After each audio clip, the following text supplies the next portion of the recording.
मुंबई पोलिसांनी एका मोठ्या रॅकेटचा पर्दाफाश केलाय। पोलिसांनी अशा लोकांना अटक केली की जे एका फोटोचा वापर करून हजारो सिम कार्ड जारी करत असत। यानंतर ते हे सिम कार्ड बनावट कॉल सेंटर्स, बुकी आणि इतर कोणतेही अवैध काम करणाऱ्या लोकांना वापरण्यात देत असत।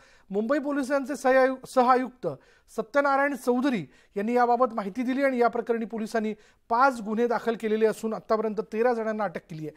मुंबईतील 62 जणांनी स्वतःचे फोटो वापरून एकूण 8500 सिम कार्ड जारी केल्याचं समोर आलंय। एका फोटोचा वापर करून तब्बल 685 सिम कार्ड बनवल्याचंही समोर आलंय आणि या प्रकरणी पोलिसांकडून अधिक तपास सुरू आहे।